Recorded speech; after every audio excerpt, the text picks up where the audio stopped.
Hey, Gathering Church, we're still here working on this body pillar, trying to make sure we understand how to live long and have good days and have this body fully equipped to do what God intended for it to do, his will, as long as he wants it done. And as a part of that, I've been telling you that I was going to have a nutritionist come on with us and talk to us about eating. So remember, the pillar is fasting, then eating, then praying, then laughing, then resting, then doing.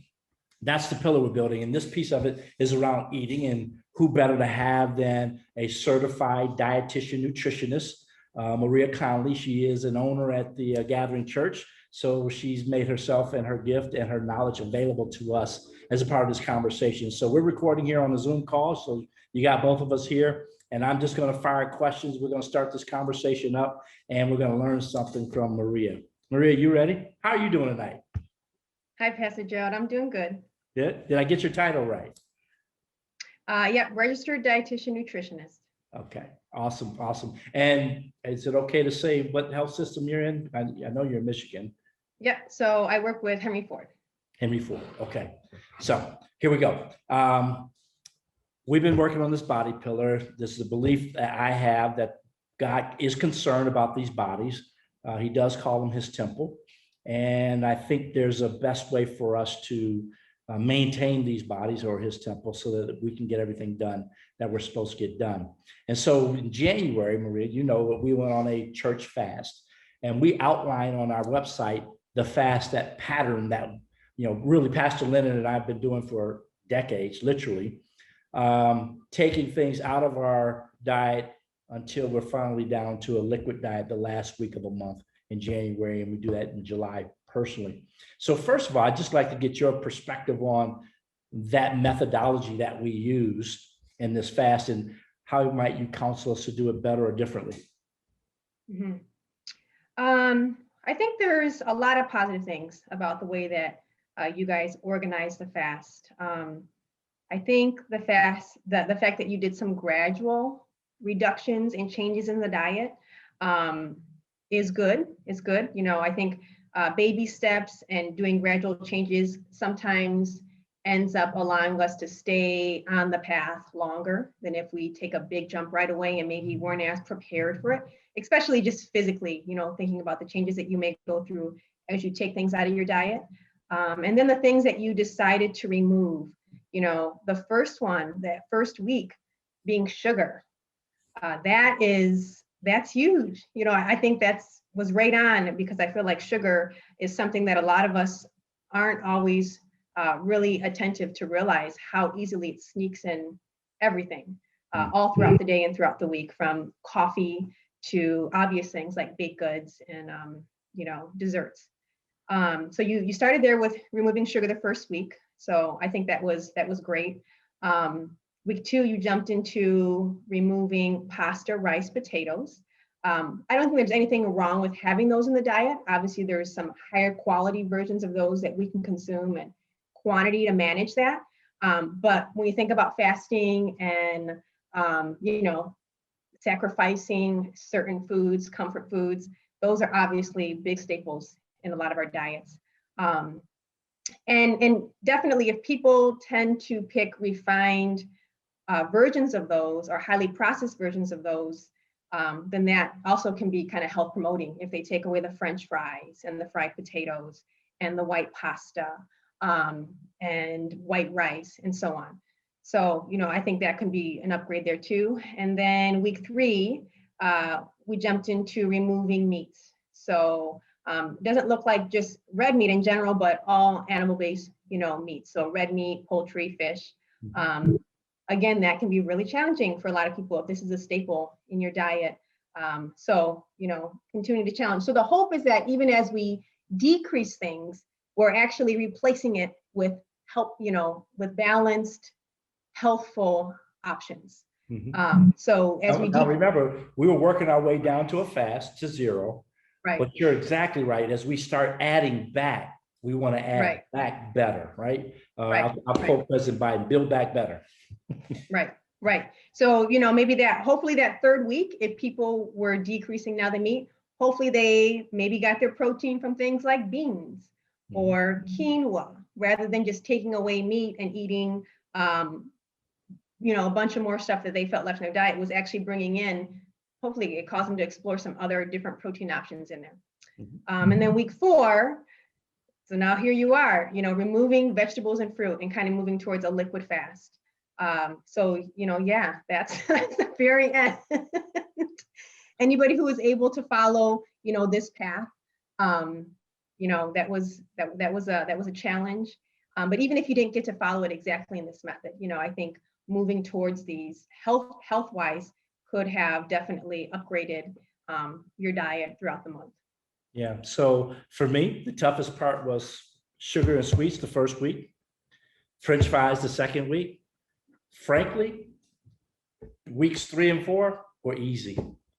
Taking, other than the habit of eating, right? You go, oh, let me go get something, and then you realize, okay, no, I'm fasting, so I'm not going to go get something. So yeah, but taking out sugars first probably is the toughest piece, because at least for me, I feel that. French fries I like, they're comfort food, like you said, and so taking them out the second week and other comfort. So I'm not a big starch fan other than the French fries and potatoes, and then walking down from there, such that the last week for me really isn't that hard. My stomach is settled, and I'm not digesting anything heavy anymore. I'm not doing the fast carbs. I'm not doing the heavy meats. So I'm pretty quiet. My body literally is quieted. And that last week, then we go to liquids. So how would you build back though? So now I've gone that week and I've gone to liquid only, water and some juices, hopefully vegetable juices. You don't want the sugar rush of a glass of orange juice, but and now I'm building back, and I'm going to add back some vegetables to start, right? Which should include protein replacements, like you suggested. Go ahead. I should tell you, how would you build back that diet? Now, let's say my body is quieted and I'm ready to relearn some eating habits. Yeah. So if you wanted to, kind of get to a place where you didn't really want to go back to where you started, first of all. Some people, when they get off their fast, they do, because those are the things that they feel like they've been separated from, and they kind of want to meet their old friends again.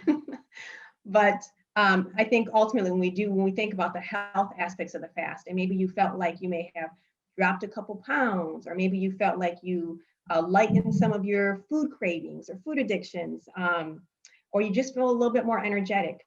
So I would say the first thing to keep your mind focused on is try to keep those highly processed foods away, because that's probably going to boomerang you to either overeating or begin craving all those foods that you probably separated yourself from. So an example of that would be when I get off the fast and I start to eat again, you're not going to want to go for snack foods, potato chips,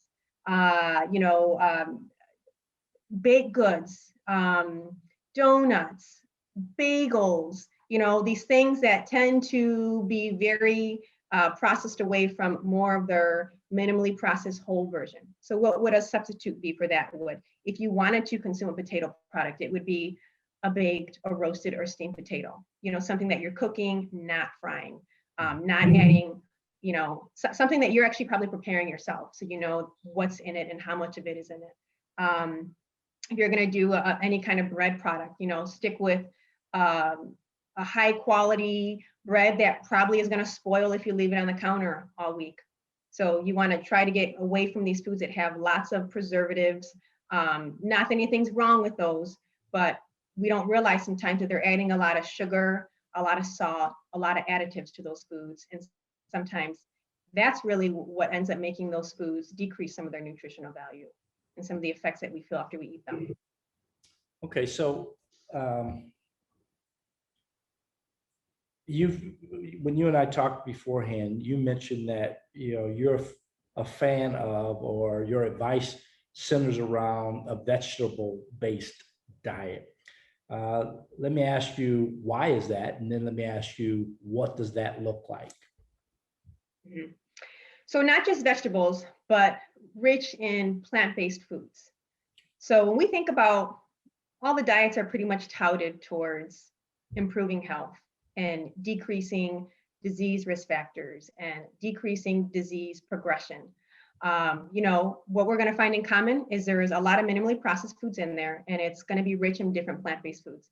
And so there's going to be these different categories. So yes, vegetables, fruits, whole grains. If you're into the grains. Elaborate on whole grains, because not some people think of bread. Yes. So whole grains, when we think about less processed whole grains, it would be things like brown rice, wild rice, quinoa, steel cut oats. There's some exotic ones out there like amaranth and teff. And legumes would be another part of that. So legumes are beans, peas, and lentils. I feel like that's the forgotten food group that a lot of us are not eating very routinely, but very, very health promoting, a great source of plant-based protein. And then our oils, but not just oils, but when we think about fats and oils, looking more towards like nuts, seeds, flax seeds, chia seeds, almonds, walnuts, rather than putting so much attention on salad dressings and butter and margarine spreads and so on. I see. Okay. And so that's the what, but what's the why? Why do you believe that that's a better eating pattern? Foundation or basis. What we might do. Yeah. So in these different, plant-based foods, we find over 25,000 different anti-inflammatory compounds in them. They're called phytonutrients. They're rich in antioxidants. And so they help to reduce inflammation. And that's really the power behind these foods, to help kill disease, prevent disease progression. I've heard it said that food is our medicine. I can quote the scripture in the Bible where God said that He gave us the herbs for the well-being of our body, and all the trees of the field for our food. Do you believe that? And in your practice, have you seen people move from, a very sickly, chronically ill, fatigued, headache-ridden lifestyle to a change in their nutrition, a change in their eating habits, a plant-based diet, and the life shift? Yeah. In practice, we do get to see it. Obviously, when we have something in our head and we have a desire to do it, putting it into action sometimes is the most challenging thing. So it tends to take time, and depending on how well people are able to put themselves into action, obviously those they see the biggest and fastest results. So for example, when we see people increase plant-based foods in their diet, decrease highly processed foods in their diet, we see improvement a lot of times in blood sugar and diabetes outcomes. Energy, I think first and foremost, a lot of people report is, they just feel, their digestive system may feel better. They feel clearer. They feel like they're able to just have the energy to move about their day better than maybe what they were before. We know that can also have positive effects on things like blood pressure and cholesterol. When you think about heart health. So it has different benefits, even, for cancer prevention and brain health. So eating a diet that's rich in these plant-based foods throughout the day, throughout the week, eating these rainbows of colorful foods is really, I think, the simplest and probably most practical way that we can think about improving our diet, probably from where we are at right today. All right. Okay. So I've read that our intestinal system and our digestion is actually more attuned to vegetable-based digestion than meat digestion. Is that something that I got off the internet that's bad information, or is that legit? So, we think about the bacteria and the microbes in our gut. There's more and more research that's coming out that's showing the kind of foods that we eat and feed our body affects the kind of bacterial communities that are present there. And then those bacterial communities affect the other systems in our body and our health. So yes, there is some truth to that. Research shows that more agrarian diets, more plant-based diets do promote and have better, promotes better gut health and better bacterial communities and better bacterial balance in the body compared to our Western diet, our typical American diet, that's rich in highly processed foods, saturated fat, sodium, added sugars, a lot of processed meats fall in there also. So there's no fast food restaurant that you're going to recommend. I mean, there's probably some out there. And we're all still living too. Sometimes you do want to go out and enjoy something, or sometimes you're traveling, and so you just have to make the best choice with what you have. But fast food, I can't think of anything that that comes directly to my mind, but I think there are some better choices. Some of these fast casual restaurants that offer you, more lettuce, more tomato, where you can add your own toppings and you can build these bowls or put it into a wrap if you want to. I think that's probably a better option than a hamburger and fries. Okay, so if you're heading south down to Florida for a visit and you're on the highway, so your options are limited, where are you stopping to get something to eat? So for me, if I'm going down south, I would say, just for me personally, I'm either going to look for, somewhere that has salads, but not just a salad with croutons, lettuce, tomatoes, and ranch. Something that has, that I can put different colors in. I like adding nuts and seeds. I like putting beans in my salads. I'm a fan of rice and beans. So, some of these places you go, they'll have rice and beans. So that's usually pretty safe for me. Wendy's, baked potato, basic, plain. But I know it's hopefully just a baked potato that they're using in their potatoes. So that's probably the way that I would slant and lean. Okay, good. Thank you. I probably wouldn't eat at any fast food place if I can. And most of the times you can. Most of the time I can. Thank you.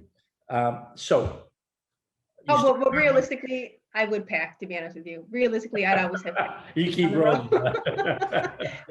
Actually, you pack something with you. So you just something, even if that means it holds me over until I can get somewhere that I'm able to, find a better restaurant or find a better menu. But I always have something so that I'm never stuck with nothing. The chances are, if you're going to eat well, if you're going to change your diet and take your suggestion about having a more plant-based diet, you're going to shop at a grocery store and eat your own food 8 times out of 10 in order to stay to that kind of a regimen. Yes? Yeah, I think there's a couple benefits for that. It doesn't sound really glamorous, but something I've noticed in practice with patients is during the pandemic, when a lot of people are spending more time at home, and then Michigan, the restaurants shut down, is I've heard so many positive things about people eating more at home and actually preparing more of their food. And we think about the kind of relationship that we have with food. I feel like it's another healthy connection, that when you're the one who gets involved with touching your food, cutting your food, preparing your food, it just, I think, helps us to create a healthier relationship with that food and with that meal. Sometimes I feel like when we lose that, it just kind of has a different effect on how much of the food we eat, how much we save the food, and then obviously we don't have any control of what goes in it. The amount of sugar, oil, salt. It's harder to control those. Yeah. So, okay, so we're gonna shop more. We're going to eat at home more. One of the things, to your point, that we've learned through COVID-19. So if you could take something good out of all this, that would be one of them. Mm-hmm. You started talking about this gut and bacteria. I told you beforehand, I YouTube a lot of stuff and read a lot of stuff. So microbiome is the term that's out and about now that says, there's a good biome. Maybe you can explain what that means, but that we all have one, and that kind of determines a lot more than we might realize about how we feel, our energy levels, how we're thinking on any given day, and what foods we're going to find attractive to us versus, I'll call it cravings, right? So can you tell us a little bit more about this idea of a microbiome and where that is headed? Yeah, I can try. It's a big topic. But I think when one way we can think about it is it started forming in utero. And as we were birthed into this world and into our environment. So, babies that are born vaginally have a different microbiome start than babies who are born via C-section. Babies who are breastfed, there's different nutrients that are being filtered into their digestive systems and in their bodies compared to formula. So there's all these different factors, the medications that you've been on in your life, the antibiotics that you've been on in your life and how often you've been on them. And then the kind of food that you eat and have been fed, over the years, that's what the bacteria in our gut is feeding off of and being exposed to. So all these different environmental factors, as well as genetic factors and the factor of food, all plays a role in our microbiome and the health, of our body.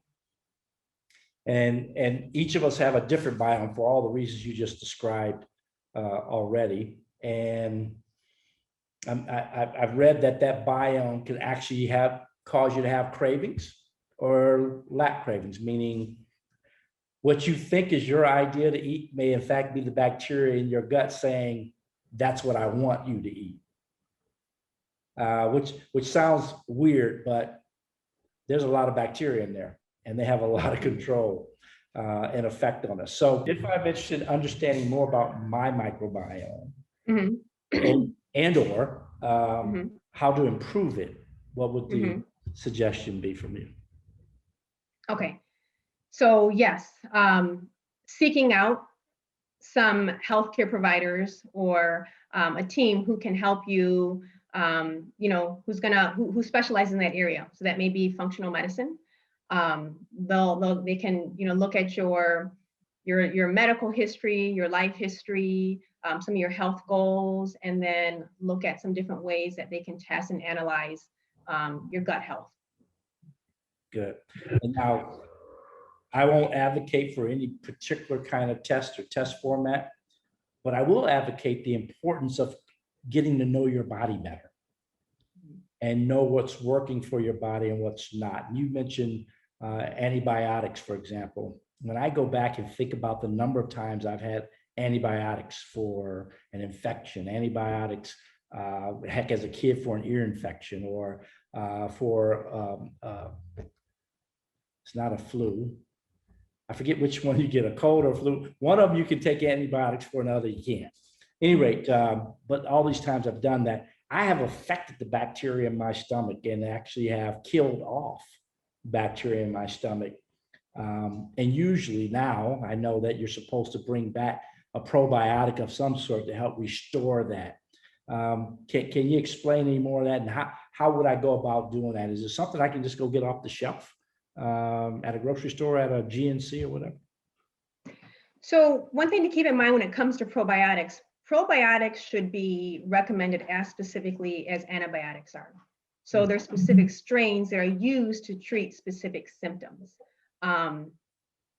Does everybody need to be on a probiotic? Not necessarily. I think it's important to work with a healthcare provider to, to learn a little bit more about, if there's a benefit for you to take it and what specific strain you should take. If you decide to just, go to the store and get something on your own, you want to make sure that it is certified by a third party to show that it is, it has what it says is in it, and that it's a quality product. Now, these are conversations that generally I have never had with my primary care physician. I go for a physical every year. And I have a good doctor, don't get me wrong. And we do now have some of these conversations, but in general, not the kind of conversation I'm having with my primary physician. How and where do I go to start having these kinds of conversations? That's a good question. I would say you should have that, start to talk to your doctor, your primary care doctor, kind of let them know what you're interested. They may be able to refer you or, to maybe some other specialists that now that they know kind of what kind of direction you'd like to go in, or what other treatment options you're interested in learning more about, they may feel like they can address it, but they may know other specialties or departments or doctors who you may be able to work with and learn a bit more about that. So still talk with your primary care doctor, let them kind of know what you're thinking about, what you're doing. Otherwise, functional medicine, that would be some of the things that I know our functional medicine doctors do discuss with patients. Wait a minute, you just threw a term out there, functional medicine. What's that? Oh, functional medicine. That's what I do now. I'm drawing a blank. Functional medicine. Functional medicine is another specialty in medicine where they start to look at the body as a whole.